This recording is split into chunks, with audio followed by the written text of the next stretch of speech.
Imagine a teenager navigating the deafening journey of adolescence. They're grappling with a whirlwind of emotions, social pressures, expanding identities. They yearn for understanding, validation, and a safe space to express themselves. Yet the very support they need from families, friends, or guardians is missing, creating a silent void that can have profound consequences on the mental well-being. When you look at these photographs, what do you see? Just a little girl, right? Just a happy, carefree child with nothing to worry about.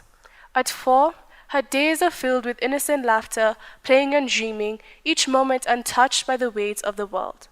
By 8, her eyes still hold the same light, but she begins to be a bit more perceptive about the world around her. She begins to appreciate that words can sting and that gestures can be heavy with meaning.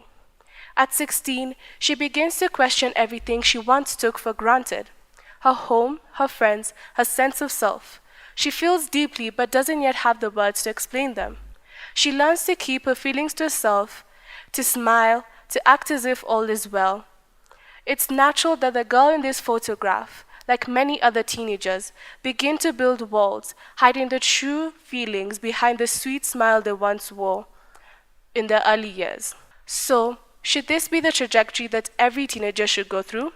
I've taken time to look at this question and come to the realization that there's a common thread to the building of these walls.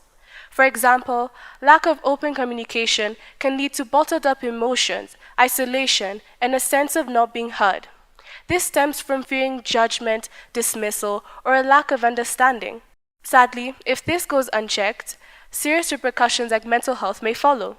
You and I know in Kenya, mental health is stigmatized due to the cultural interpretations that are associated with weakness, spiritual or moral failing, and curses, hindering open discussions and proper treatment.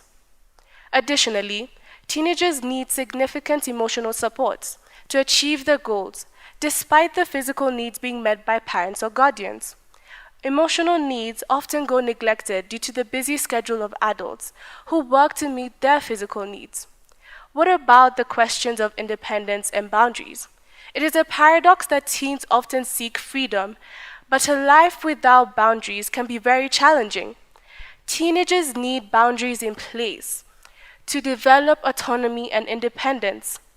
Boundaries that are non-existent can be very overwhelming for them and hinder their identity.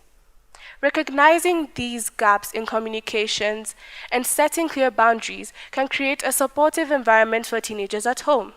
Parents can initiate conversations and participate by actively listening. So how do we do this? Well, let me share my personal experience. In my family, we have one day in the week on Fridays in the evenings where we get together and share our challenges and wins. The wins are celebrated with thunderous clapping and all the celebrations that go with it. A win could be anything from making a friend to participating in a school match. As a family, we encourage each other to go for more wins. How much or how often do you share your personal challenges with your family? Well, in my family, we do this. After celebrating our wins, we come together and reflect our challenges. A challenge could be anything from breaking a diet commitment to waking up late. Again, Team Mutiso shared their thoughts and how each family member can handle these issues at hand. These Friday get-togethers have helped my family bond together, and we now look at each other as partners in this life journey. My brother, though miles away from us, he still sends us notices and joins the meetings, telling us about his challenges and wins. My parents have created this safe space for me and my brother to openly communicate with them, as they have acknowledged our perspectives and our emotions. As someone said, the family life is considered as a blessing, and that it allows us to become our best selves while looking our worst. Thank you.